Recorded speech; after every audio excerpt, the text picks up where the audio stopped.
Hello dear students, in this class let us begin the chapter 10 mechanical properties of fluids. Okay na? So ಈ chapter ಏನು ಕಲಿತೀರಾ ಅಂದರೆ ಫ್ಲೂಯಿಡ್ಗಳ mechanical ಪ್ರಾಪರ್ಟೀಸ್ನ ಕಲಿತೀರಾ. ಓಕೆನಾ? So ಅದಕ್ಕೂ ಮುಂಚೆ fluid ಅಂದರೆ ಏನು, what is a fluid?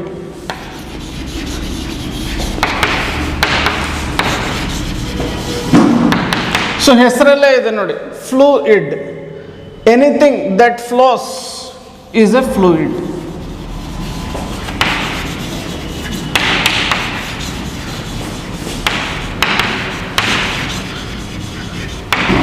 So ಯಾವುದು ಫ್ಲೋ ಆಗುತ್ತೋ ಅದನ್ನೇ ನಾವು ಫ್ಲೂಯಿಡ್ ಅಂತ ಕರಿತೀವಿ. ಓಕೆನಾ? ಸೊ ಫ್ಲೋ ಅಂದ್ರೇನು? ಫ್ಲೋ ಅಂದರೆ ಕನ್ನಡದಲ್ಲಿ ಹರಿಯುವುದು ಅಂತ ಅರ್ಥ. ಸೊ ಯಾವ ವಸ್ತು ಹರಿಯುತ್ತವೋ ಅಂಥ ವಸ್ತುಗಳನ್ನ ಫ್ಲೂಯಿಡ್ಸ್ ಅಂತ ಕರಿತೀವಿ. ಸೊ ಇದಕ್ಕೆ ಎಕ್ಸಾಂಪಲ್ಸ್ ಕೊಡೋದಾದರೆ ನೋಡಿ, water flowing in a river, water flowing in a tube or water flowing in a pipe. ಅರ್ಥ ಆಯ್ತಲ್ಲ? ಸೊ ಒಂದು ರಿವರ್ ನೋಡಿ, ಸೊ ಆ ರಿವರಲ್ಲಿ ವಾಟರ್ ಹರಿತಾ ಇರುತ್ತೆ. ಓಕೆನಾ? Water falls,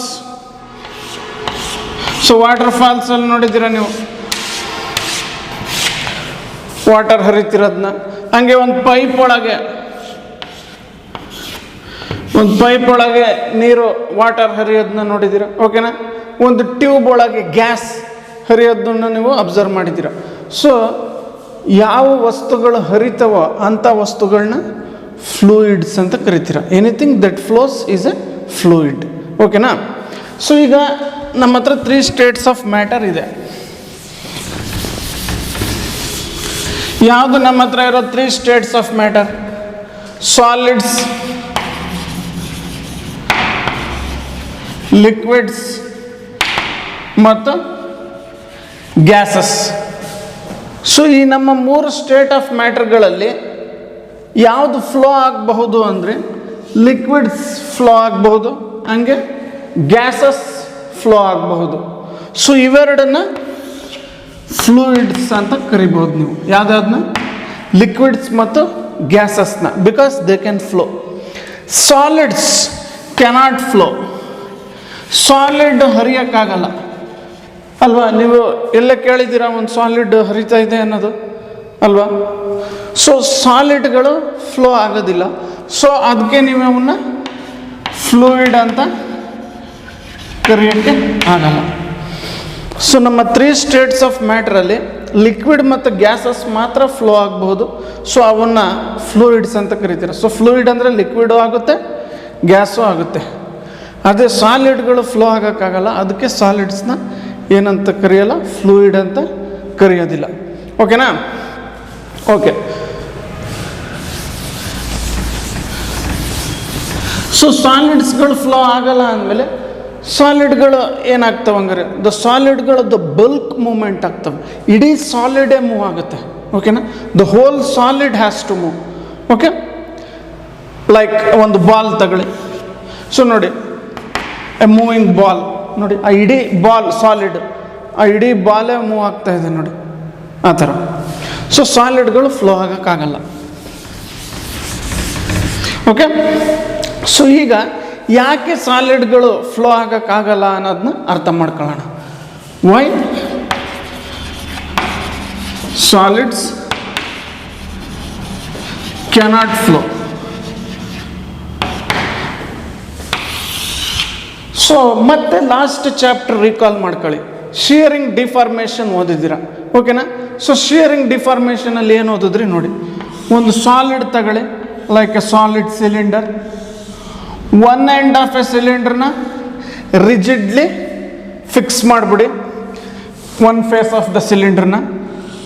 another face of the cylinder free ಆಗಿದೆ. ಓಕೆನಾ?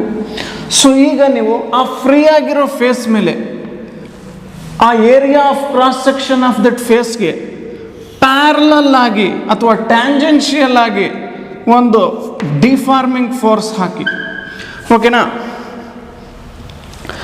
ಆ ಫ್ರೀ ಆಗಿರೋ ಫೇಸ್ದು ಏರಿಯಾ ಆಫ್ ಕ್ರಾಸ್ ಸೆಕ್ಷನ್ಗೆ ಪ್ಯಾರಲಲ್ ಆಗಿ ಅಥವಾ ಟ್ಯಾಂಜೆನ್ಷಿಯಲ್ ಆಗಿ ಡಿಫಾರ್ಮಿಂಗ್ ಫೋರ್ಸ್ ಹಾಕಿ. ಓದಿದ್ದೀರಾ ಇದು ಆಲ್ರೆಡಿ ಶಿಯರಿಂಗ್ ಡಿಫಾರ್ಮೇಷನಲ್ಲಿ ಇನ್ ದ ಲಾಸ್ಟ್ ಚಾಪ್ಟರ್. ಓಕೆನಾ?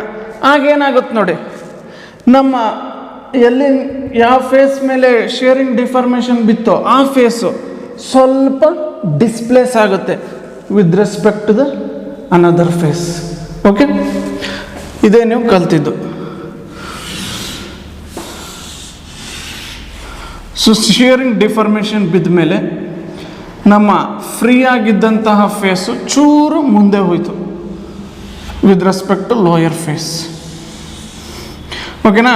ನೋಡಿ, ಇದು deforming force.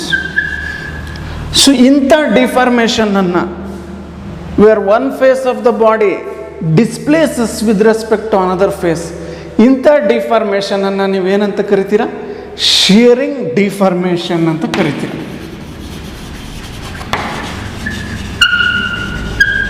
And the solid is set to be in the shearing strain. So ನಮ್ಮ ಸಾಲಿಡ್ ಶಿಯರಿಂಗ್ ಸ್ಟ್ರೈನ್ ಎಕ್ಸ್ಪ್ರೆಸ್ ಮಾಡಿದೆ, ಎಕ್ಸ್ಪೀರಿಯನ್ಸ್ ಮಾಡಿದೆ. ಓಕೆನಾ? ಸೊ ನೋಡಿ, ನಮ್ಮ ಸಾಲಿಡ್ಗಳಿಗೆ ತುಂಬ ಜಾಸ್ತಿ ಶಿಯರಿಂಗ್ ಡಿಫಾರ್ಮೇಷನ್ ಫೋರ್ಸ್ ಹಾಕಬೇಕಾಗುತ್ತೆ. ಆಗ ಅವು ಸ್ವಲ್ಪ ಮಾತ್ರ ಮುಂದೆ ಹೋಗ್ತದೆ, ಆ upper face with respect to another face, or free ಆಗಿರೋ face with respect to fixed face ಚೂರೇ ಚೂರು ಮುಂದೆ ಹೋಗುತ್ತೆ ಆ್ಯಕ್ಚುಯಲ್ ಸಿಚುವೇಷನಲ್ಲಿ, ರಿಯಲ್ ಸಿಚುವೇಷನಲ್ಲಿ. ಬಟ್ ನಾವು ಹಾಕಬೇಕಾಗಿರೋ ಫೋರ್ಸು ತುಂಬ ಜಾಸ್ತಿ. ಸೊ ಈ ಬರ್ದಿರೋ ಫಿಗರ್ ಕೂಡ ಇದು ರಿಯಲ್ ಸಿಚುವೇಶನ್ ಅಲ್ಲ ಇದು. ಓಕೆನಾ? ಇದು ನಾನು ಜಾಸ್ತಿನೇ ಡಿಸ್ಪ್ಲೇಸ್ ಮಾಡಿಬಿಟ್ಟಿದ್ದೀನಿ. ಬಟ್ ರಿಯಲ್ ಕೇಸಲ್ಲಿ ನೋಡಿ ಹೆಂಗಾಗುತ್ತೆ, ನಿಮ್ಮ ಹತ್ರ ಒಂದು ಸಾಲಿಡ್ ಇತ್ತು ಅಂದರೆ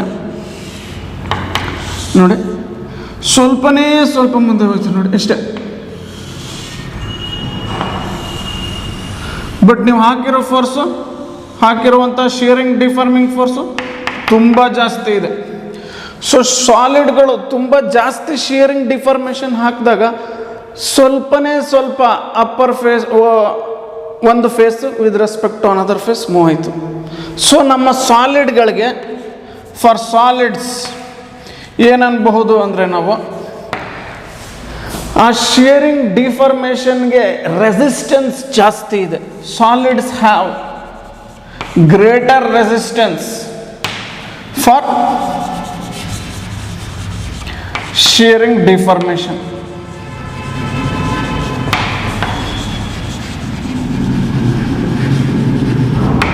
ಸೊ ನಮ್ಮ ಸಾಲಿಡ್ಗಳಿಗೆ ಶಿಯರಿಂಗ್ ಡಿಫಾರ್ಮೇಷನ್ನ ತಡೆ ತುಂಬ ಜಾಸ್ತಿ ಇದೆ. ಅಂದರೆ ನೀವು ತುಂಬ ಜಾಸ್ತಿ ಡಿಫಾರ್ಮಿಂಗ್ ಫೋರ್ಸ್ ಹಾಕ್ತೀರಾ, ಆಗ ಸ್ವಲ್ಪನೇ ಸ್ವಲ್ಪ ಶಿಯರ್ನ ಸಾಲಿಡ್ ಪಡಿತು.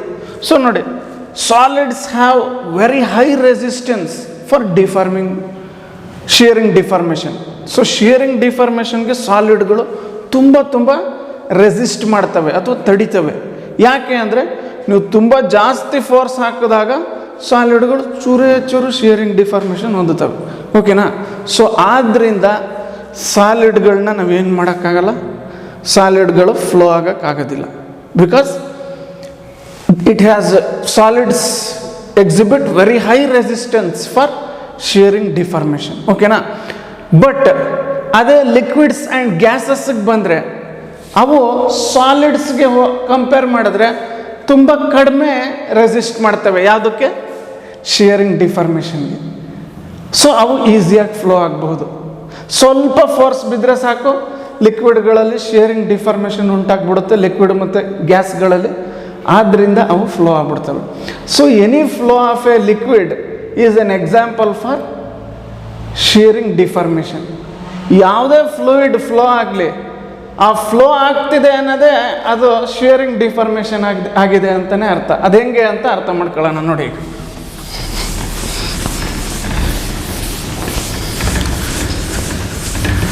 ಸೊ ಈಗ ಫಾರ್ ಎಕ್ಸಾಂಪಲ್ ಒಂದು ಕಂಟೈನರ್ ಅಥವಾ ಒಂದು ಗ್ಲಾಸಲ್ಲಿ ವಾಟರ್ ತಗೊಳ್ಳಿ. ವಾಟರ್ ಲಿಕ್ವಿಡ್ ಅಲ್ವಾ? ಸೊ ವಾಟರ್ ರೆಸ್ಟಲ್ಲಿತ್ತು ಈ ಕಂಟೈನರ್ ಒಳಗೆ. ಆ ಕಂಟೈನರ್ನ ಬಿಡಿಸ್ಬಿಡಿ. ಆಗ ಅಲ್ಲಿ ಒಳಗಿದ್ದಂಥ ವಾಟರ್ ಎಲ್ಲ ಏನಾಗೋಯ್ತು ನೋಡಿ, ಫ್ಲೋ ಆಗಕ್ಕೆ ಸ್ಟಾರ್ಟ್ ಆಗ್ಬಿಡ್ತು ಆ ನೆಲದ ಮೇಲೆ. The water starts flowing on that floor as soon as you drop the container. So ನೋಡಿ, ನಮ್ಮ ವಾಟರ್ಗೆ ಸಣ್ಣ ಡಿಫಾರ್ಮಿಂಗ್ ಫೋರ್ಸ್ ಬಿದ್ದಿದೆ ಆ ಕಂಟೈನರ್ ಡ್ರಾಪ್ ಆದಾಗ, ಶಿಯರಿಂಗ್ ಡಿಫಾರ್ಮೇಷನ್. ಆದ್ದರಿಂದ ವಾಟರ್ ಫ್ಲೋ ಆಗೋಯ್ತು ನೋಡಿ. So any flow of A fluid is A shearing deformation. ಅರ್ಥ ಆಯ್ತಲ್ಲ? ಸೊ ಹೆಂಗೆ ನಡೀತಾ ಇದೆ ಅನ್ನೋದನ್ನ ಸ್ವಲ್ಪ ಮೈಕ್ರೋಸ್ಕೋಪಿಕಲಿ ಹೋಗಿ ನೋಡೋಣ. ಸೊ ನಮ್ಮ ಲಿಕ್ವಿಡ್ ಈಸ್ ಮೇಡ್ ಆಫ್ ಏನು ಅನ್ಕೋಬಹುದು, ಯಾವುದೇ ಒಂದು ಫ್ಲೋಯಿಂಗ್ ಫ್ಲೂಯಿಡ್ನ, ಸೊ ಇನ್ನು ಮುಂದೆ ನಾನು ಲಿಕ್ವಿಡ್ಸ್ನೇ ಎಕ್ಸ್ಪ್ಲೇನ್ ಮಾಡ್ತೀನಿ. ಗ್ಯಾಸಸ್ಗೂ ಇದೇ ಅನ್ಕೋಬಹುದು ನೀವು, ಗ್ಯಾಸಸ್ಗೂ ಗ್ಯಾಸಸ್ ಕೂಡ ಇದೇ ಬಿಹೇವಿಯರ್ ತೋರಿಸ್ತವೆ. ಓಕೆನಾ? ಸೊ ಒಂದು ಲಿಕ್ವಿಡ್ ಫ್ಲೋ ಆಗ್ತಾ ಇತ್ತು ಅಂದ್ಕೊಳ್ಳಿ, ಹರಿತಾ ಇತ್ತು ಒಂದು ಲಿಕ್ವಿಡ್. ಸೊ ಅದು ಹರಿಯೋದು ಕೂಡ ಒಂದು ಟೈಪ್ ಆಫ್ ಶಿಯರಿಂಗ್ ಡಿಫಾರ್ಮೇಷನ್. ಹೆಂಗೆ ಅಂತ ಹೇಳ್ತಾ ಇದ್ದೀನಿ ನೋಡಿ. ಸೊ ಲಿಕ್ವಿಡ್ ಹರಿಯುವಾಗ ಆ ಲಿಕ್ವಿಡಲ್ಲಿ ತುಂಬ ಲೇಯರ್ಸ್ಗಳು ಫಾರ್ಮ್ ಆಗಿರ್ತವೆ. We can treat the liquid to be made up of many layers. ನೋಡಿ, ಇದ್ರ ಬಗ್ಗೆ ಡೀಟೇಲ್ ಆಗಿ ನೀವು ಇದೇ ಚಾಪ್ಟ್ರಲ್ಲಿ ಓದ್ತೀರ. ಈಗ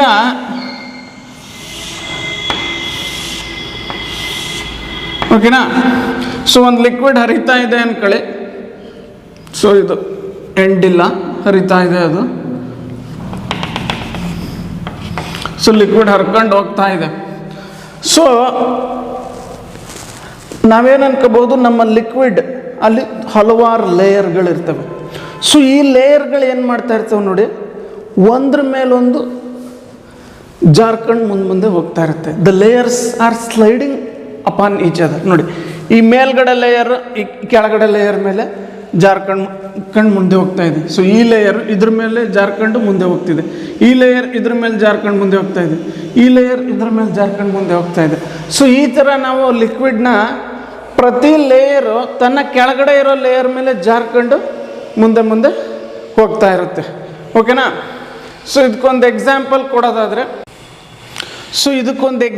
ಕೊಡೋದಾದರೆ ನೋಡಿ, ಇಲ್ಲಿ ಇದು ಒನ್ ಲೇಯರ್ ಆಫ್ ಲಿಕ್ವಿಡ್ ಅನ್ಕೊಳ್ಳಿ, ಇದು ಅದ್ರ ಮೇಲ್ಗಡೆ ಇರೋ ಲೇಯರ್ ಆಫ್ ಲಿಕ್ವಿಡ್. ಸೊ ನೋಡಿ, ಮೇಲ್ಗಡೆ ಇರೋ ಲೇಯರ್ ತನ್ನ ಕೆಳಗಡೆ ಇರೋ ಲೇಯರ್ ಮೇಲೆ ಜಾರ್ಕೊಂಡು ಮುಂದೆ ಹೋಗ್ತಾ ಇದೆ. ನೋಡಿ, ಈಗ ಈ ಲೇಯರ್ ಏನು ಮಾಡ್ತಾ ಇರುತ್ತೆ, ತನ್ನ ಕೆಳಗಡೆ ಇರೋ ಲೇಯರ್ ಮೇಲೆ ಜಾರ್ಕೊಂಡು ಮುಂದೆ ಹೋಗ್ತಾ ಇರುತ್ತೆ. ಸೊ ಈ ಥರ ನಮ್ಮ ಲಿಕ್ವಿಡ್ ಫ್ಲೋ ಆಗೋದು. ಸೊ ಲಿಕ್ವಿಡ್ ಫ್ಲೋ ಆಗುವಾಗ ಆ ಲಿಕ್ವಿಡಲ್ಲಿರೋ ಸುಮಾರು ಲೇಯರ್ಗಳು ತನ್ನ ಕೆಳಗಡೆ ಇರೋ ಲೇಯರ್ ಮೇಲೆ ಸ್ಲೈಡ್ ಆಗಿ ಮುಂದೆ ಹೋಗ್ತಾ ಇರುತ್ತೆ. ಸೊ ಈ ಥರ like this the liquids flow.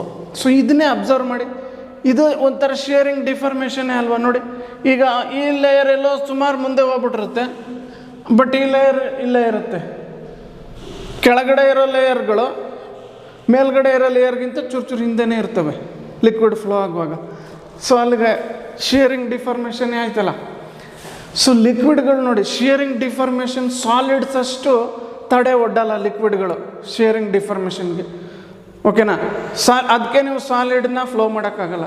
But ಲಿಕ್ವಿಡ್ಗಳು shearing ಡಿಫಾರ್ಮೇಷನ್ಗೆ ತಡೆ ತುಂಬ ಕಡಿಮೆ. ಸಾಲಿಡ್ಸ್ಗೆ ಹೋಲಿಸಿದ್ರೆ ಲಿಕ್ವಿಡ್ ಮತ್ತು ಗ್ಯಾಸಸ್ಗಳು ಶಿಯರಿಂಗ್ ಡಿಫಾರ್ಮೇಷನ್ಗೆ ತಡೆ ತುಂಬ ಕಡಿಮೆ. ಯಾವುದಕ್ಕೆ ಹೋಲಿಸಿದ್ರೆ? ಸಾಲಿಡ್ಸ್ಗೆ ಹೋಲಿಸಿದ್ರೆ. ಅದಕ್ಕೆ ಅವಕ್ಕೆ ಸ್ವಲ್ಪ ಶಿಯರಿಂಗ್ ಡಿಫಾರ್ಮಿಂಗ್ ಫೋರ್ಸ್ ಸಿಕ್ಬಿಟ್ರೆ ಸಾಕು, ಅವುಗಳು ಶಿಯರಿಂಗ್ ಡಿಫಾರ್ಮೇಷನನ್ನು ಹೊಂದ್ಬಿಡ್ತವೆ, ಅಂದರೆ ಅವು ಫ್ಲೋ ಆಗಿಬಿಡ್ತವೆ. So flow of any fluid is an example of shearing deformation. Okay? So ನಾವೇನು ಅರ್ಥ ಮಾಡ್ಕೊಂಡ್ವಿ, ನಮ್ಮ ಫ್ಲೂಯಿಡ್ಗಳಿಗೆ ಯಾಕೆ ಫ್ಲೋ ಆಗ್ತವೆ ಅಂತ ಅರ್ಥ ಮಾಡ್ಕೊಂಡ್ವಿ. ಯಾಕಂದರೆ ಅವುಗಳು ಶಿಯರಿಂಗ್ ಡಿಫಾರ್ಮೇಷನ್ಗೆ ತಡೆ ಒಡ್ಡೋದು ಭಾರಿ ಕಡಿಮೆ ಸಾಲಿಡ್ಸಿಗೆ ಹೋಲಿಸಿದ್ರೆ. ಆದ್ದರಿಂದ ಅವಕ್ಕೆ ಸ್ವಲ್ಪ ಶಿಯರಿಂಗ್ ಡಿಫಾರ್ಮೇಷನ್ ಫೋರ್ಸ್ ಬಿದ್ದರೆ ಸಾಕು, ಅವು ಶಿಯರಿಂಗ್ ಡಿಫಾರ್ಮೇಷನ್ ಹೊಂದ್ಬಿಡ್ತವೆ ಲಿಕ್ವಿಡ್ ಮತ್ತು ಗ್ಯಾಸ್ಗಳು, ಅಂದರೆ ಅವು ಫ್ಲೋ ಆಗಿಬಿಡ್ತವೆ. ಬಟ್ ಅದೇ ಸಾಲಿಡ್ಗಳಿಗೆ ತುಂಬ ಜಾಸ್ತಿ ರೆಸಿಸ್ಟೆನ್ಸ್ ಇರೋದ್ರಿಂದ ಸಾಲಿಡ್ಗಳು ಶಿಯರಿಂಗ್ ಡಿಫಾರ್ಮೇಷನ್ನ ಹೊಂದಲ್ಲ ಅಷ್ಟು ಸುಲಭವಾಗಿ. ತುಂಬ ಜಾಸ್ತಿ ಫೋರ್ಸ್ ಹಾಕಬೇಕು, ಆಗ ಸ್ವಲ್ಪ ಶಿಯರ್ ಆಗಿರುತ್ತೆ ಸಾಲಿಡ್. ಸೊ ಆದ್ದರಿಂದ ಸಾಲಿಡ್ಸ್ಗೆ ಶಿಯರಿಂಗ್ ಡಿಫಾರ್ಮೇಷನ್ ತಡೆ ತುಂಬ ಜಾಸ್ತಿ ಇರೋದ್ರಿಂದ ಸಾಲಿಡ್ಗಳು ಫ್ಲೋ ಆಗೋಕ್ಕೆ ಸಾಧ್ಯ ಇಲ್ಲ. ಓಕೆನಾ? ಓಕೆ. ಸೊ ನಾವು let us move to the next topic. So ಏನು ಈ topic? So fluid thrust very important ನೋಡಿ, ತುಂಬ ಇಂಪಾರ್ಟೆಂಟ್ ಟಾಪಿಕ್ ಇದು, ಫ್ಲೂಯಿಡ್ ಥ್ರಸ್ಟ್. ಓಕೆನಾ? ಸೊ ಫ್ಲೂಯಿಡ್ ಥ್ರಸ್ಟ್ ಅಂದರೆ ಏನು? ಓಕೆ. ಸೊ ನಾನು ಹೇಳಿದ್ನಲ್ಲ, ಇನ್ನು ಮುಂದೆ ನಾನು ಲಿಕ್ವಿಡ್ಸ್ಗೆ ಎಕ್ಸಾಂಪಲ್ ತಗೊಳ್ಳೋದು. ಗ್ಯಾಸಸ್ದು ಸೇಮ್ ಬಿಹೇವಿಯರ್ ಇರುತ್ತೆ ಲಿಕ್ವಿಡ್ಸ್ ಥರನೇ. ಓಕೆನಾ? ಸೊ ಈಗ ಒಂದು ಲಿಕ್ವಿಡ್ ತಗೊಳ್ಳಿ ಒಂದು ಕಂಟೈನರಲ್ಲಿ. ಓಕೆ? ಆ ಲಿಕ್ವಿಡ್ ರೆಸ್ಟಲ್ಲಿರಲಿ. Take a liquid at rest in a container. ಓಕೆನಾ?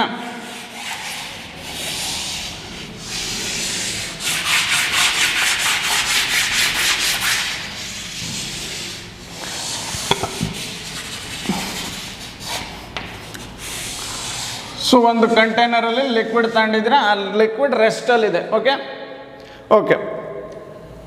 ಸೊ ಏನಂದ್ರೆ ಫ್ಲೂಯಿಡ್ ಥ್ರಸ್ಟ್ ಅನ್ನೋದನ್ನ ಅರ್ಥ ಮಾಡ್ಕೊಳ್ಳೋಣ. ಸೊ ಈಗ ನೀವು ಈ ಕಂಟೈನರ್ ಒಳಗೆ ಯಾವುದೋ ಒಂದು ಬಾಡಿ ಹಾಕಿ ಈ ಲಿಕ್ವಿಡ್ ಒಳಗೆ. ಸೊ ಈ ಲಿಕ್ವಿಡ್ ಒಳಗೆ ಒಂದು ಬಾಡಿ ಹಾಕಿದ್ದೀನಿ ನಾನು. ಓಕೆನಾ? ಸೊ ನೋಡಿ ನನ್ನ ಬಾಡಿ ಹೇಗಿದೆ, ಈ ಥರ ಇದೆ ನನ್ನ ಬಾಡಿ. ಸಮ್ ರೆಕ್ಟ್ಯಾಂಗ್ಯುಲರ್ ಶೇಪಲ್ಲಿರೋ ಬಾಡಿ ಈ ಥರ. Okay. So this is our body. ಈಗ ನಮ್ಮ ಲಿಕ್ವಿಡ್ ಏನು ಮಾಡುತ್ತೆ ನೋಡಿ. ಸೊ ಇದನ್ನ ನೀವು ಲಾಸ್ಟ್ ಚಾಪ್ಟ್ರಲ್ಲೂ ಮತ್ತೆ ಕಲ್ತಿದ್ರಿ ಇದನ್ನ, ಹೈಡ್ರಾಲಿಕ್ ಡಿಫಾರ್ಮೇಷನಲ್ಲಿ. ಸೊ ನೀವು ಯಾವುದೇ ವಸ್ತುನ ಲಿಕ್ವಿಡ್ ಒಳಗೆ ಹಾಕಿದ್ರೆ ಆ ವಸ್ತುದು ಪ್ರತಿಯೊಂದು ಸರ್ಫೇಸ್ ಮೇಲೆ ಆ ಲಿಕ್ವಿಡ್ ಪರ್ಪೆಂಡಿಕ್ಯುಲರ್ ಆಗಿ ಫೋರ್ಸ್ ಹಾಕುತ್ತೆ ನೋಡಿ. ಯಾವುದೇ ಬಾಡಿನ ನೀವು ಲಿಕ್ವಿಡ್ ಒಳಗೆ ಮುಳುಗಿಸಿ ಆ ಬಾಡಿ ಮೇಲಿರೋ ಯಾವುದೇ ಫೇಸ್, ಆ ಬಾಡಿ ಮೇಲೆ ಇರೋ ಯಾವುದೇ ಮುಖದ ಮೇಲೆ ಲಿಕ್ವಿಡು ಪರ್ಪೆಂಡಿಕ್ಯುಲರ್ ಆಗಿ ಫೋರ್ಸ್ ಹಾಕುತ್ತೆ ನೋಡಿ. ಈಗ ಸೊ ಈ ಫೇಸ್ ಮೇಲೆ ನಮ್ಮ ಲಿಕ್ವಿಡ್ ಯಾವ ಥರ ಫೋರ್ಸ್ ಹಾಕಿರುತ್ತೆ ನೋಡಿ, ಈ ಥರ ಫೋರ್ಸ್ ಹಾಕಿರುತ್ತೆ. ಈ ಫೇಸ್ ಮೇಲೆ ನಮ್ಮ ಲಿಕ್ವಿಡ್ ಯಾವ ಥರ ಫೋರ್ಸ್ ಹಾಕಿರುತ್ತೆ, ಈ ಥರ ಫೋರ್ಸ್ ಹಾಕಿರುತ್ತೆ. ಈ ಫೇಸ್ ಮೇಲೆ ಯಾವ ಥರ ಫೋರ್ಸ್ ಹಾಕಿರುತ್ತೆ, ಈ ಥರ ಫೋರ್ಸ್ ಹಾಕಿರುತ್ತೆ. ಓಕೆ. ಸೊ ಈ ಫೋರ್ಸನ್ನೇ ನಾವು ಏನಂತ ಕರಿತೀವಿ, ಫ್ಲೂಯಿಡ್ ಥ್ರಸ್ಟ್ ಅಂತ ಕರಿತೀವಿ. So what is fluid thrust? If you immerse any body inside a liquid or in general a fluid, the fluid exerts a normal force on any face of the body. ಆ body ಮೇಲಿರೋ ಯಾವುದೇ face ಮೇಲೆ ಆ fluid perpendicular ಆಗಿ force ಹಾಕಿರುತ್ತೆ. ಆ ಫೋರ್ಸನ್ನೇ ನೀವೇನಂತ ಕರಿತೀರ, fluid thrust ಅಂತ ಕರಿತೀರಿ ನೋಡಿ. ಇದನ್ನ ಇನ್ನೊಂದು ಎಕ್ಸಾಂಪಲ್ ನೋಡಿ. ಸಪೋಸ್ ಇದೊಂದು ಬಾಡಿ ಫ್ಲೂಯಿಡ್ ಒಳಗೆ ಹಾಕ್ಬಿಟ್ಟೆ ಅಂದ್ಕೊಳ್ಳಿ ನೋಡಿ. ಈಗ ಇದನ್ನು ಫ್ಲೂಯಿಡ್ ಒಳಗೆ ಹಾಕಿದ್ದೀನಿ ಈ ಬಾಡಿನ.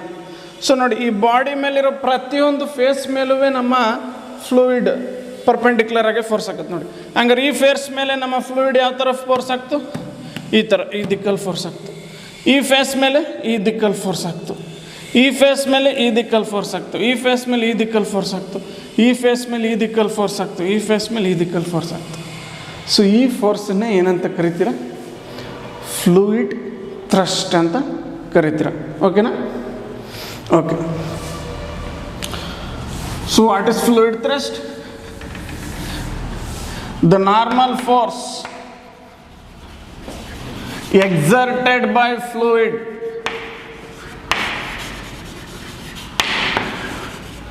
on any surface of a body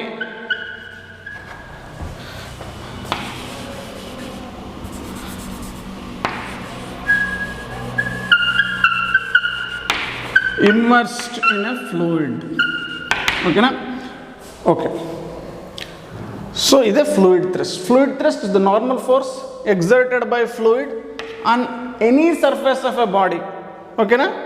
immersed in a fluid. ಆ ಬಾಡಿ ಇನ್ನು ಯಾವುದೇ ಸರ್ಫೇಸ್ ಮೇಲೆ ಫ್ಲೂಯಿಡ್ ನಾರ್ಮಲ್ ಆಗಿ ಫೋರ್ಸ್ ಹಾಕುತ್ತೆ. ಆ ಫೋರ್ಸ್ನೇ ಫ್ಲೂಯಿಡ್ ಥ್ರಸ್ಟ್ ಅಂತ ಕರಿತೀವಿ. ಓಕೆ. ನೆಕ್ಸ್ಟ್,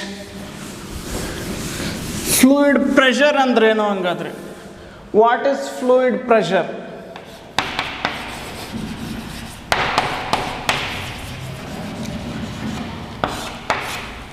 ಫ್ಲೂಯಿಡ್ ಪ್ರೆಷರ್ ಅಂದ್ರೇನು? ಓಕೆ, ಇದನ್ನ ಅರ್ಥ ಮಾಡ್ಕೊಳ್ಳೋಣ ಈಗ. ಸೊ ಇನ್ ಜನರಲ್ ಪ್ರೆಷರ್ ಅಂದರೆ ಫಸ್ಟ್ ಹೇಳ್ಬಿಡ್ತೀನಿ, ಆಮೇಲೆ ಫ್ಲೂಯಿಡ್ ಪ್ರೆಷರ್ಗೆ ಬರೋಣ ನಾವು.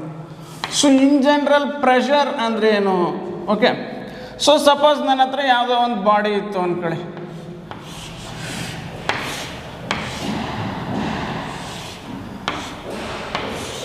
ಓಕೆನಾ? ಈ ಥರ ಶೇಪ್ದು ಒಂದು ಬಾಡಿ ಇತ್ತು ಅಂದ್ಕೊಳ್ಳಿ ನೋಡಿ, ಇದೆ ಈ ಬುಕ್. Okay okay. ಸೊ ಈಗ ಸಪೋಸ್ ನಾನು ಈ ಬಾಡಿದು ಒಂದು ಫೇಸ್ ಮೇಲೆ, ಇಡೀ ಫೇಸ್ ಮೇಲೆ ಎಫ್ ಅನ್ನೋ ಫೋರ್ಸ್ ಹಾಕಿದೆ ಅಂದ್ಕೊಳ್ಳಿ. ನೋಡಿ ಈ ಬಾಡಿದು ಒಂದು ಫೇಸ್ ಇದು, ಓಕೆ, ಇದು face, this is our body, ನನ್ನ ವಸ್ತು ಇದು ಆ ವಸ್ತುದು ಒಂದು ಫೇಸು.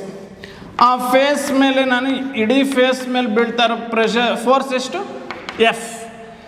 ಆ ಇಡೀ ಫೇಸ್ ಮೇಲೆ ಬೀಳ್ತಾ ಇರೋ ಫೋರ್ಸ್ ಎಷ್ಟು? ಎಫ್. ಇಡೀ ಫೇಸ್ ಮೇಲೆ ಬೀಳ್ತಾ ಇರೋ ಫೋರ್ಸು. ಆ ಏರಿಯಾ ಆಫ್ ದಟ್ ಫೇಸ್ ಇಷ್ಟು, ಈ ಫೇಸ್ ಮೇಲೆ ಬೀಳ್ತಾ ಇರೋ ಫೋರ್ಸ್ ಎಫ್ ಆಗಿರಲಿ, ಈ ಫೇಸ್ ಮೇಲೆ ಬೀಳ್ತಾ ಇರೋ ಫೋರ್ಸು ಎಲ್ಲ total force falling on that face F ಆಗಿರಲಿ.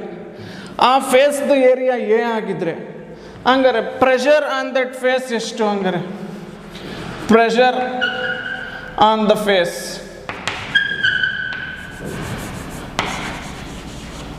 So pressure on the face ಎಷ್ಟು ಗೊತ್ತಾ? ಫೋರ್ಸ್ ಬೈ ಏರಿಯಾ ಮಾಡಬೇಕು, ಓಕೆನಾ? That is called pressure. ಯಾವುದೇ ಒಂದು ಬಾಡಿ ಮೇಲೆ ಎಕ್ಸ್ಪೀರಿಯನ್ಸ್ ಮಾಡಿದಂಥ ಫೋರ್ಸು ಮತ್ತು ಅದರ ಆ ಫೋರ್ಸ್ ಎಕ್ಸ್ಪೀರಿಯನ್ಸ್ ಮಾಡ್ತಾ ಇರೋ ಏರಿಯಾ ಅದನ್ನ ಡಿವೈಡ್ ಮಾಡಿಬಿಟ್ರೆ, ಫೋರ್ಸ್ ಬೈ ಏರಿಯಾ ಮಾಡಿಬಿಟ್ರೆ, ಆಗ ನಿಮಗೆ ಏನಂತ ಸಿಗುತ್ತೆ? ಆಗ ನಿಮ್ಗೆ ಏನು ಸಿಗುತ್ತೆ? ಪ್ರೆಷರ್ ಸಿಗುತ್ತೆ, ಓಕೆನಾ? So it's A very important quantity ಇದು, ಓಕೆ? ಸೊ ಈಗ ನೋಡಿ ಇನ್ನೊಂದು ಎಕ್ಸಾಂಪಲ್ ಕೊಡ್ತೀನಿ. ಸೊ ಈಗ ನನ್ನ ಥಂಬ್ನ ಈ ಚಾಕಿಂದ ಪ್ರೆಸ್ ಮಾಡ್ತೀನಿ. ಸೊ ಆಗ ನನಗೇನೋ ಅಷ್ಟು ಸೆನ್ಸೇಷನ್ ಆಫ್ ಪೇಯ್ನ್ ಆಗ್ತಾಯಿಲ್ಲ, ಓಕೆನಾ? ಸೊ ಇಷ್ಟೇ ಫೋರ್ಸಲ್ಲಿ ನಾನು ಒಂದು ಪಿನ್ನಿಂದ ನನ್ನ ಥಂಬ್ನ ಪ್ರೆಸ್ ಮಾಡಿಬಿಟ್ರೆ ಆಗ ನಂಗೆ ತುಂಬ ಫೋರ್ಸ್ ಆಗುತ್ತೆ. ಆಗ ನಾನು ತುಂಬ ಫೋರ್ಸ್ ಎಕ್ಸ್ಪೀರಿಯನ್ಸ್ ಮಾಡ್ತೀನಿ, ಓಕೆನಾ? ನೋಡಿ ಇದು ನನ್ನ ಥಂಬು. ಈಗ ಚಾಕಿಂದ ನನ್ನ ಥಂಬ್ನ ಪ್ರೆಸ್ ಮಾಡ್ತಾಯಿದ್ದೀನಿ ವಿತ್ ಎ ಫೋರ್ಸ್ ಎಫ್. ಆಗ ನನಗೇನೋ ಅಂಥ ಸೆನ್ಸೇಷನ್ ಆಫ್ ಪೇಯ್ನ್ ಆಗಲಿಲ್ಲ. ಬಟ್ ಅದೇ ನನ್ನ ಥಂಬ್ನ ನಾನು ಪಿನ್ನಿಂದ ಪ್ರೆಸ್ ಮಾಡ್ತೀನಿ ಈಗ ಅಷ್ಟೇ ಫೋರ್ಸಿಂದ. ಸೊ ಆಗ ನಂಗೆ ತುಂಬ ಪೇನ್ ಆಯಿತು ಪಿನ್ನಿಂದ ಚುಚ್ಚಿದಾಗ ನನ್ನ ಥಂಬ್ನ ಅಷ್ಟೇ ಫೋರ್ಸಿಂದ. ಅದೇ ಈ ಚಾಕಿಂದ ಚುಚ್ಚಿದಾಗ ಏನೋ ಪೇನ್ ಆಗಲಿಲ್ಲ. ನೋಡಿ ಇಲ್ಲಿ ಪಿನ್ನಿಂದ ಚುಚ್ಚಿದಾಗ ತುಂಬ ಪೇನ್ ಆಯಿತು. ಯಾಕೆ? ಎರಡು ಕಡೆ ಹಾಕಿರೋ ಫೋರ್ಸ್ ಸೇಮು, ಬಟ್ ಪಿನ್ನಿಂದ ಚುಚ್ಚಿದಾಗ ನಾನು ಜಾಸ್ತಿ ಪೇಯ್ನ್, ಸೆನ್ಸೇಷನ್ ಆಫ್ ಪೇಯ್ನ್ ಯಾಕಾಗಿದೆ? ಅದು ಯಾಕೆ ಅಂದರೆ ಪ್ರೆಷರ್ ಜಾಸ್ತಿ ಬಿದ್ದಿದ್ರಿಂದ. ನೋಡಿ ಈಗ ನೋಡಿ ಚಾಕ್ದು ಸರ್ಫೇಸ್ ಏರಿಯಾ ನೋಡಿ ಜಾಸ್ತಿ ಇತ್ತು, ಓಕೆನಾ? A1 ಅಂತ ಕರಿತೀನಿ. ಅದೇ ಪಿನ್ದು ಟಿಪ್ ಆಫ್ ದ ಪಿನ್ನಿನ ಸರ್ಫೇಸ್ ಏರಿಯಾ ಎಷ್ಟು ಕಡಿಮೆ ಇತ್ತು ನೋಡಿ, A2. ಸೊ ಇಲ್ಲೆಷ್ಟು ಹಂಗಾರೆ ಪ್ರೆಷರು ಚಾಕಿಂದ ನನ್ನ ಥಂಬ್ನ ಚುಚ್ಚಿದಾಗ F/A1 ದೊಡ್ಡದು. ಸೊ ಹಂಗಾರೆ ಪ್ರೆಷರ್ P1 ಅಂತೀನಿ, ಚಿಕ್ಕದು ನೋಡಿ. ಅದೇ ನನ್ನ ಥಂಬ್ನ ಪಿನ್ನಿಂದ ಚುಚ್ಚಿದ್ದೀನಿ ಈಗ, ಪಿನ್ ಇದು ಚಾಕ್. ಸೊ ಅದೇ ನನ್ನ ಥಂಬನ್ನ ಪಿನ್ನಿಂದ ಚುಚ್ಚಿದಾಗ ನಾನು ಜಾಸ್ತಿ ಪೇಯ್ನ್ ಎಕ್ಸ್ಪೀರಿಯನ್ಸ್ ಮಾಡಿದೆ. ಬಟ್ ಫೋರ್ಸ್ ಅಷ್ಟೇ ಫೋರ್ಸಲ್ಲಿ ಚುಚ್ಚಿರೋದು, ಚಾಕನ್ನು ಚುಚ್ಚಿರೋದು ಅಷ್ಟೇ ಫೋರ್ಸು, ಪಿನ್ನನ್ನು ಚುಚ್ಚಿರೋದು ಅಷ್ಟೇ ಫೋರ್ಸು. ಬಟ್ ಪಿನ್ದು ನೋಡಿ ಎಷ್ಟು ಕಡಿಮೆ ಏರಿಯಾ. ನನ್ನ F1 ಫೋರ್ಸು ತುಂಬ ಕಮ್ಮಿ ಏರಿಯಾ ಮೇಲೆ ಬಿದ್ದಿದೆ ಈಗ, ಅದಕ್ಕೆ ನಂಗೆ ಪೇಯ್ನ್ ಆಗೋದು. ಮುಂಚೆ F1 ಫೋರ್ಸ್ ಜಾಸ್ತಿ ಏರಿಯಾ ಮೇಲೆ ಬಿದ್ದಿತ್ತು, ಆಗ ನಂಗೆ ಪೇಯ್ನ್ ಆಗಲಿಲ್ಲ. ಸೊ ಮುಂಚೆ ಎಷ್ಟು ಪ್ರೆಷರ್ F/A1, ಈಗ ಎಷ್ಟು ಪ್ರೆಷರು P2 ಅಂತೀನಿ, F/A2. ಸೊ ಇಲ್ಲಿ A2 ಕಮ್ಮಿ ಆಗಿರೋದ್ರಿಂದ ಪ್ರೆಷರ್ ಜಾಸ್ತಿ ಆಗೋಯ್ತು. ನನಗೆ ಸಣ್ಣ ಏರಿಯಾ, ನನ್ನ ಬೆರಳ ಮೇಲೆ ಚಿಕ್ಕ ಏರಿಯಾಗೆ F1 ಫೋರ್ಸ್ ಬಿತ್ತು. ಮುಂಚೆ ದೊಡ್ಡ ಏರಿಯಾಗೆ F1 ಫೋರ್ಸ್ ಬಿದ್ದಿತ್ತು. ಚಿಕ್ಕ ಏರಿಯಾಗೆ F1 ಫೋರ್ಸ್ ಬಿದ್ದ ಮೇಲೆ ನನಗೆ ಪ್ರೆಷರ್ ಜಾಸ್ತಿ ಆಯಿತು. ಆಗ ನನಗೆ ಸೆನ್ಸೇಷನ್ ಆಫ್ ಪೇನ್ ಜಾಸ್ತಿ ಆಯಿತು ಪಿನ್ನಿಂದ ಚುಚ್ಚಿದಾಗ. ಸೊ ಇದೇ ದ ಕಾನ್ಸೆಪ್ಟ್ ಆಫ್ ಪ್ರೆಷರ್ ಅಂದರೆ. ಸೊ ಪ್ರೆಷರ್ ಅಂದರೆ ಫೋರ್ಸ್ ಬೈ ಏರಿಯಾ, ಓಕೆನಾ? ಹಂಗೆ ಆ ಫೋರ್ಸು ಯಾವತ್ತೂ ನಿಮ್ಮ ಬಾಡಿ ಮೇಲೆ ಬೀಳ್ತಾ ಇರೋ ನಾರ್ಮಲ್ ಫೋರ್ಸೇ ತಗೋಬೇಕು. ನೋಡಿ ಈಗ ಸಪೋಸ್ ಇದೇ ಬಾಡಿ ಮೇಲೆ ನಾನು ಫೋರ್ಸ್ ಈ ಥರ ಹಾಕ್ಬಿಟ್ಟಿದ್ದೆ ಅಂದ್ಕೊಳ್ಳಿ, ಈ ದಿಕ್ಕಲ್ಲಿ ಫೋರ್ಸ್ ಹಾಕಿದೆ ಅಂದ್ಕೊಳ್ಳಿ F. ಈಗ ನಾನು F/A ಅಂತ ಬರೀಬಾರ್ದು, ಯಾಕಂದರೆ ನಾನು ಫೋರ್ಸ್ ಹಾಕ್ತಿರೋದು ಬಾಡಿ ಮೇಲೆ ಈ ದಿಕ್ಕಲ್ಲಿ, ನಾರ್ಮಲಾಗಿ ಹಾಕಿಲ್ಲ. ಸೊ ಈಗ F ತಗೋಬಾರ್ದು ನೀವು. ಹಂಗಾರೆ ಏನು ಮಾಡಬೇಕು? ಸೊ ಇದನ್ನು ನೀವು ವೆಕ್ಟರ್ಸಲ್ಲಿ ಕಲಿತೀರ, ರೆಸೊಲ್ಯೂಷನ್ ಆಫ್ ಎ ವೆಕ್ಟರ್ ಅಂತ. ಸೊ ನಾನು ಫೋರ್ಸ್ ಹಾಕಿರೋದು ಬೇರೆ ದಿಕ್ಕಲ್ಲಿ, ಹಂಗಾರೆ ನಾರ್ಮಲ್ ದಿಕ್ಕಲ್ಲಿ ಆ ಫೋರ್ಸ್ದು ಒಂದು ಕಾಂಪೊನೆಂಟ್ ಅಂತ ಇರುತ್ತೆ. ರೆಸೊಲ್ಯೂಷನ್ ಆಫ್ ವೆಕ್ಟ್ರಲ್ಲಿ ಓದ್ತೀರ, ಆ ಕಾಂಪೊನೆಂಟ್ ಎಷ್ಟು ಬಿತ್ತು ಅಷ್ಟು ತಗೋಬೇಕಾಗ ಪ್ರೆಷರ್ ಕಂಡುಹಿಡಿಯೋಕ್ಕೆ. ಮತ್ತೆ ಹೇಳ್ತೀನಿ ನೋಡಿ, ನಿಮ್ಮ ಬಾಡಿ ಮೇಲೆ ನಾರ್ಮಲ್ ಫೋರ್ಸ್ ಹಾಕಿದ್ರೆ ಏರಿಯಾ ಮೇಲೆ, ಆಗ pressure that force by area. Suppose ನಾನು ನಾರ್ಮಲ್ ಫೋರ್ಸ್ ಹಾಕಲಿಲ್ಲ, ಬೇರೆ ದಿಕ್ಕಲ್ಲಿ ಫೋರ್ಸ್ ಹಾಕ್ತೀನಿ, ಆಗ ನೀವೇನು ಮಾಡಬೇಕು, F/A ಫೋರ್ಸ್ ಬೈ ಏರಿಯಾ ಮಾಡಬಾರ್ದಾಗ, ಆಗ ಪ್ರೆಷರ್ ಸಿಗಲ್ಲ ನಿಮಗೆ. ನೀವು ಹಾಕಿರೋ ಫೋರ್ಸ್ದು ಒಂದು ಕಾಂಪೊನೆಂಟ್ ಅಂತ ಇರುತ್ತೆ ನಾರ್ಮಲ್ ದಿಕ್ಕಲ್ಲಿ, ಆ ಕಾಂಪೊನೆಂಟ್ ಬೆಲೆ ತಗೋಬೇಕು, ದಟ್ ಡಿವೈಡೆಡ್ ಬೈ ಏರಿಯಾ ಮಾಡಬೇಕು, ಆಗ ನಿಮಗೆ ಪ್ರೆಷರ್ ಸಿಗುತ್ತೆ. ಓಕೆನಾ? ಈಗ ಸೊ ಪ್ರೆಷರ್ ಅನ್ನೋದು ಅರ್ಥ ಆಯಿತು ನಮಗೆ. ಓಕೆ, ಸೊ ಈಗ ಹಂಗಾರೆ ಫ್ಲೂಯಿಡ್ ಪ್ರೆಷರ್ ಏನು, very important to understand. Fluid pressure ತುಂಬ important concept to understand.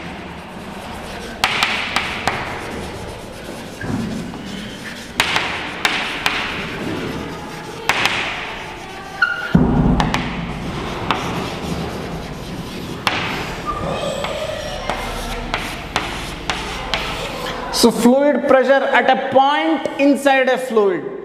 So ಏನಿದು ಸರ್ ಫ್ಲೂಯಿಡ್ ಪ್ರೆಷರ್? ಓಕೆ, ಗೊತ್ತಾಯಿತು. ಅಟ್ ಎ ಪಾಯಿಂಟ್, ಒಂದು ಪಾಯಿಂಟ್ ಮೇಲೆ ಹೆಂಗೆ ಫ್ಲೂಯಿಡ್ ಪ್ರೆಷರ್ ಕಂಡುಹಿಡಿತೀರಾ ಸರ್ ಅಂತ ನೀವು ಕೇಳ್ಬೋದು ನನಗೆ. ಆಗ ಹೇಳ್ತೀನಿ, ಈಗ ಗೊತ್ತಾಗತ್ತೆ ನಿಮಗೆ. ಸೊ ಒಂದು ಪಾಯಿಂಟಲ್ಲಿ ಏನು ಪ್ರೆಷರು ಫ್ಲೂಯಿಡ್ ಒಳಗೆ, ಅದು ಹೆಂಗೆ ಕಂಡುಹಿಡಿಯೋದು ಅಂತ ನೋಡಿ. ಈಗ ಸಪೋಸ್ ಒಂದು ಫ್ಲೂಯಿಡ್ ತಗೊಳ್ಳಿ, ಫ್ಲೂಯಿಡ್ ಅಥವಾ ಇನ್ ಜನರಲ್ ಲಿಕ್ವಿಡ್, ಅದು ಫ್ಲೂಯಿಡ್ ತಾನೆ, ಲಿಕ್ವಿಡ್ ಹರಿತಾವಲ್ಲ. ಸೊ ಒಂದು ಲಿಕ್ವಿಡ್ ಅಟ್ ರೆಸ್ಟ್ ಇದೆ ಒಂದು ಕಂಟೈನರಲ್ಲಿ. ಓಕೆನಾ? ಒಂದು ಕಂಟೈನರಲ್ಲಿ ಲಿಕ್ವಿಡು ರೆಸ್ಟಲ್ಲಿದೆ. ಓಕೆ ಓಕೆ ಸೊ ಈಗ ನೀವು